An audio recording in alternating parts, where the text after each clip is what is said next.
नमस्कार साथियों। तो आज है 5 दिसंबर 2025। दोस्तों बाजार आज वैसे तो काफी बढ़िया था, जहां पे निफ्टी 50 ना केवल 26,000 की क्रूशियल लेवल को डिफेंड किया, बल्कि क्लोजिंग भी दिया 26,000 के बहुत ऊपर आके 26,186 पॉइंट पे लगभग 0.59% तेजी के साथ। अब देखिए ये पहले से थोड़ा तो एक्सपेक्टेड था, बिकॉज आज लगभग 10 बजे का अराउंड आरबीआई की एमपीसी मीटिंग आउटकम निकला, और आते ही आपको मैं जानकारी ऑलरेडी दे चुका हूँ इंस्टाग्राम पे। और उसके बाद आप देखिए लगभग 10 बजे के बाद बाजार एकदम से स्पाइक किया, फिर थोड़ा बहुत नीचे, फिर एकदम से जब प्रेस कॉन्फ्रेंस चल रहा था और एकदम से ऊपर पहुंचा, और देखते देखते सेकेंड हाफ भी लगभग ऊपर भी टिक गया था। आज रेजिस्टेंस फेस किया लगभग कोई 26,200 पॉइंट पे। इंटरडे लो टच किया 25,985 पॉइंट पे। मोस्ट इंपॉर्टेंटली मतलब 26,000 की थोड़ा नीचे, बट 26,000 को आज सक्सेसफुली डिफेंड किया। अब देखिए इसके साथ साथ ये भी फैक्ट है कि आज मेनली जो गेन हुआ ना, वो हुआ है आपके बड़े सेक्टर की तरफ से। मतलब बैंक निफ्टी आज काफी अच्छा मूव किया, या आईटी सेक्टर आज बहुत अच्छा मूव किया।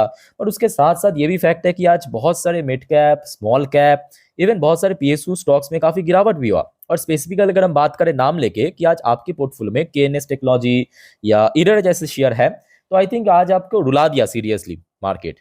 अब दोस्तों केएनएस की शेयर के ऊपर मैं ऑलरेडी एक डिटेल में जानकारी आपको दे चुका हूं वीडियो के थ्रू। तो आप सभी को कहूंगा, खास करके आप अगर केएनएस की शेयर होल्डर है ना, ये वीडियो को देखने के बाद प्लीज एक बार चैनल के विजिट करके चेकआउट करके जरूर आना ये वीडियो, ठीक है। और दोस्तों आप सभी को रिक्वेस्ट करूंगा, फर्दर इस टाइप की जानकारी पाने के लिए प्लीज अभी से ही चैनल को फटाफट सब्सक्राइब करके रख दीजिए। अच्छा, बाकी सेक्टर वाइज कैसा था आइए थोड़ा देख लेते हैं, उसके बाद हम जो मेन टॉपिक है इस वीडियो की, आरबीआई की एमपीसी मीटिंग की क्या आउटकम निकला, उसके बाद क्या फोरकास्ट किया, उस पर हम डिटेल में आलोचना करेंगे। देखिए कुछ सेक्टर्स की अगर हम बात करें नेगेटिव भी था, बट मोस्टली सेक्टर पॉजिटिव में था। जैसे कि एमएनसी सेक्टर थोड़ा बहुत वीक था। बाकी बात करें मेटल सेक्टर ठीक ठाक था, पॉजिटिव में क्लोजिंग दिया। पीएसयू बैंक आज बहुत ही बढ़िया, मतलब कह सकते हो बीस्ट मोड में था। पिछले 2-3 दिन से थोड़ा बहुत लैग कर रहा था, बट आज पीएसयू बैंक बहुत अच्छा रिकवर किया। इसके अलावा पीएससी सेक्टर भी काइंड ऑफ फ्लैट था, बहुत अच्छा हम कह नहीं सकते, बट थोड़ा बहुत फ्लैट था, ठीक है। अच्छा, पीएससी सेक्टर के अलावा फार्मास्यूटिकल सेक्टर भी थोड़ा बहुत वीक जरूर था, बट बहुत ज्यादा डाउनफॉल नहीं हुआ। मीडिया सेक्टर भी थोड़ा बहुत वीक था। रियलिटी सेक्टर ठीक ठाक था। सर्विस सेक्टर ठीक ठाक था। Financial service sector bank Nifty की तरह बहुत अच्छी मूड में था। बाकी CPA sector kind of flat था। आईटी सेक्टर आज बहुत बढ़िया मूड में था, तकरीबन 1% ऊपर क्लोजिंग। एफएमसी सेक्टर फ्लैट था। ऑटो सेक्टर भी आज ठीक ठाक ही था। कंजप्शन सेक्टर भी ठीक ठाक ही था। बैंक निफ्टी तो आपके सामने ही बहुत ही बढ़िया मूड में था। एनर्जी सेक्टर आज थोड़ा सा लैग किया, फिर भी कोई बहुत बड़ा डाउनफॉल या गिरावट हमें जो भी मेन स्ट्रीम सेक्टर में देखने को नहीं मिला। अच्छा, सडनली जो 10 बजे के आसपास एकदम से मार्केट में स्पाइक हुआ, या बैंक निफ्टी में खास करके स्पाइक हुआ, उसके पीछे मेन कारण है आरबीआई एमपीसी मीटिंग की आउटकम, जो कि पहले से एक्सपेक्टेड था कि इस बार 25 बेसिस पॉइंट या बीपीएस के आसपास रेट कट हो सकता है।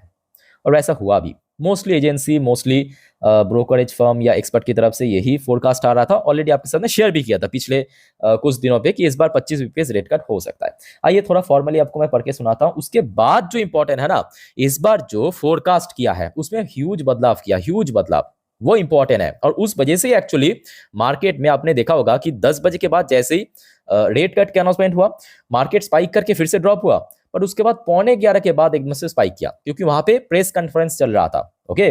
अच्छा, कल तक हमने देखा था जो आरबीआई की इंटरेस्ट रेट था 5.5%। 25 बीपीएस रेट कट करने के बाद जो इंटरेस्ट रेट हो चुका आरबीआई की 5.25%, मतलब 0.25% कट किया, या आप कह सकते हो कि 25 बेसिस पॉइंट कट किया। उसके साथ साथ एमपीसी मीटिंग के आउटकम में यह भी कहा कि जो स्टांस है एकदम न्यूट्रल है, जो कि पिछले 2-3 एमपीसी मीटिंग में सेम था। उसके साथ साथ एक और बड़े घोषणा हुआ आरबीआई की तरफ से, ये बहुत इंपॉर्टेंट है। देखिए, RBI will infuse around 1.45 lakh crore. अगर हम डॉलर में बात करें तो लगभग 16.15 बिलियन डॉलर दोस्तों इन्फ्यूज करेगा बैंकिंग सिस्टम में लिक्विडिटी बढ़ाने के लिए। और मैं कहूंगा एक बहुत बड़ा एक्स फैक्टर बना जो आज प्राइवेट बैंक्स या पीएसयू बैंक में सडनली स्पाइक हुआ ना, ये एक बहुत बड़ी वजह। लगभग 1.5 लाख करोड़ के आसपास, 1,45,000 करोड़ की दोस्तों इन्फ्यूज करेगा, वो भी इसी महीने पे। याद रखना दिसंबर पे, ये भी प्रॉपर्ली मेंशन किया, इसी महीने पे ये इन्फ्यूज किया जाएगा आपके लिक्विडिटी बढ़ाने के लिए।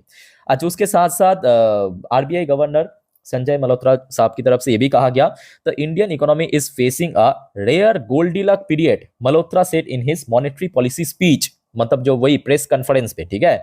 उसके बाद आ जाइए एक्चुअली जिस रीजन के कारण मार्केट एकदम से लगभग कोई 11 बजे के बाद से नीचे ही नहीं आया, वह है जीडीपी एंड इन्फ्लेशन की फोरकास्ट। तो इस बार तो हमने देखा, चाहे क्वार्टर वन की जीडीपी की बात करें या क्वार्टर टू की बात करें, अनएक्सपेक्टेडली बहुत ही बढ़िया था, है ना। तो उसके बाद देखिए अभी आरबीआई की तरफ से जो फोरकास्ट उसको भी बदल दिया। बदल के कितना किया, आप ध्यान से सुनना मेरे बात को। पूरे फाइनेंशियल 26 के लिए क्या कहा, फाइनेंशियल ईयर 26 के लिए पहले फोरकास्ट किया था 6.8%, न्यू फोरकास्ट आया मतलब आज 7.3%, ये एक फैक्टर बन गया। नेक्स्ट क्वार्टर के लिए पहले फोरकास्ट किया था 6.4%, आज जो न्यू फोरकास्ट किया 7%। और यकीन मानिए अगर क्वार्टर टू 8.2% होता है ना भारत की जीडीपी ग्रोथ, यकीन के साथ आप कह सकते हो कि अगले क्वार्टर 8.5% के ऊपर होगा। ऐसा मैं क्यों इतना श्योरिटी के साथ कह सकता हूं, बिकॉज क्वार्टर थ्री हमेशा क्वार्टर टू से बेटर होता है। क्यों बेटर होता है, उसके पीछे भी कारण है, बिकॉज फेस्टिवल, वेडिंग सेशन, ऊपर से इस बात देखिए जीएसटी रिफॉर्म सबसे बड़ा एक्स फैक्टर बन गया। अच्छा, क्वार्टर फोर में भी इंक्रीज कर दिया। क्वार्टर फोर की जो फोरकास्ट इसके पहले किया था, मतलब पिछले एमपीसी मीटिंग में 6.2%, इस बार उसको बदल के 6.5% कर दिया। अब ये भी बात सही है कि अगर क्वार्टर थ्री भी इससे बेटर हुआ ना, जो अगले एमपीसी मीटिंग होगा मतलब फरवरी पे, इसको भी बढ़ा दिया जाएगा। बस आप देखते जाइए। तो ये सबसे बड़ा एक्सपेक्टर बना। उसके साथ साथ सिर्फ जीडीपी थोड़ी ना है, इन्फ्लेशन का भी फोरकास्ट इस बार काफी बदलाव किया। कितना बदलाव किया आप देखिए। पिछले एमपीसी मीटिंग में हमने देखा था आरबीआई ने जो फोरकास्ट किया था कि पूरे फाइनेंशियल 26 में कितना हो सकते हैं, देखिए फाइनेंशियल 26 में 2.6% की टारगेट इन्फ्लेशन, इस बार उसको कम करके 2% कर दिया, ओनली 2%। अब क्योंकि देखिए पिछले महीनों पे मतलब नवंबर की जो हमने देखा, नवंबर बोल रहा हूँ सॉरी, अक्टूबर में कितना था, लगभग 0.5% के आसपास। सो क्वार्टर थ्री में देखिए चेंज कर दिया। क्वार्टर थ्री में इसके पहले क्या कहा था, 1.8% की इन्फ्लेशन हो सकता है, इस बार का नहीं 0.6%, मतलब बहुत ही कम, इतना कट कर दिया आप सोच भी नहीं सकते। कहा 1.8%, कहा 0.6%। क्वार्टर फोर भी आप देखिए कितना कम कर दिया। पहले कहा था 4% लास्ट एमपीसी में, इस बार कहा मतलब आज की डेट में एमपीसी में कहा 2.9%, क्वार्टर फोर भी कम कर दिया। और अगले फाइनेंशियल ईयर मतलब फाइनेंशियल ईयर 27 की जो क्वार्टर वन है उसको भी देखा चेंज कर दिया। पहले कहा था मतलब लास्ट एमपीसी में 4.5%, आज कहा 3.9%। और ये जो जुलाई से लेकर सितंबर, ये जो टाइम पीरियड है फाइनेंशियल ईयर 27 मतलब अगले फाइनेंशियल ईयर के लिए, उसका फोरकास्ट किया 4%।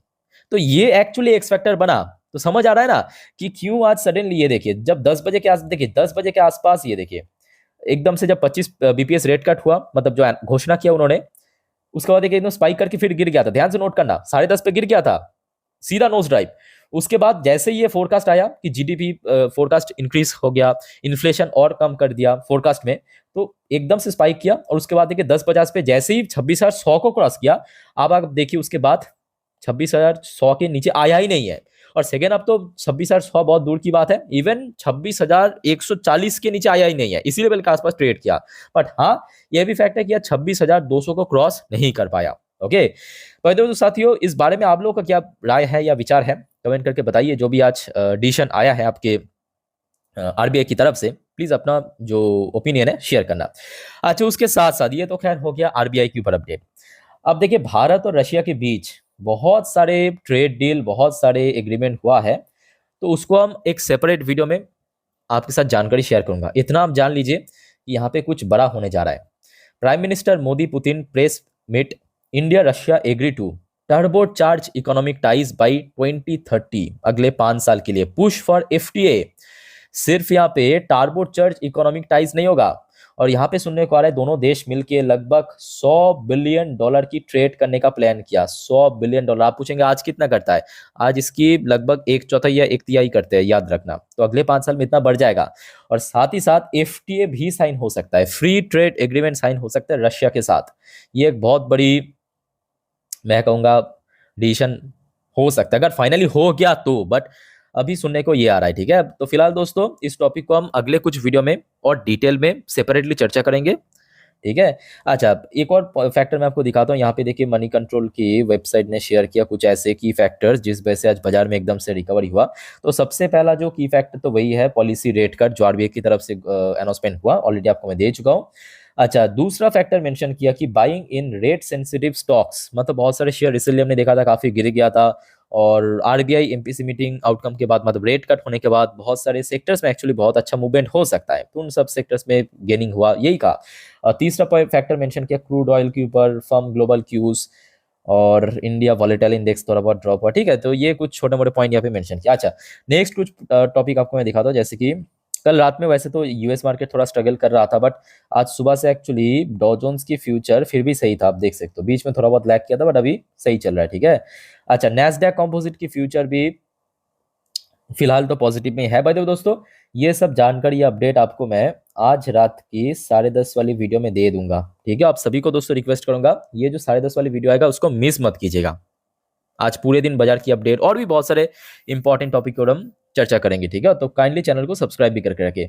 बाय द वे, आज वैसे आरबीआई की एमपीसी मीटिंग के बाद रुपये के अंदर कुछ बहुत बड़ा चेंजेस नहीं हुआ, बट आशा रखता हूँ क्योंकि यहाँ पे आरबीआई ने कहा लगभग अप्रोक्सीमेटली वही 1.5 लाख करोड़ के आसपास इन्फ्यूज किया जाएगा, तो आई थिंक कि रुपी फिर से गेन हो सकता है। बट उसके साथ साथ जो आपको मैं पिछले काफी दिनों से ये भी कहा था कि एफआईएस की जब तक ना इनफ्लो देखने को मिले तब तक सर बहुत मुश्किल है, तो एफआईएस की इनफ्लो होना चाहिए। अब देखना होगा कि कब तक होता है एफआईएस की इनफ्लो, लेट्स सी, ठीक है।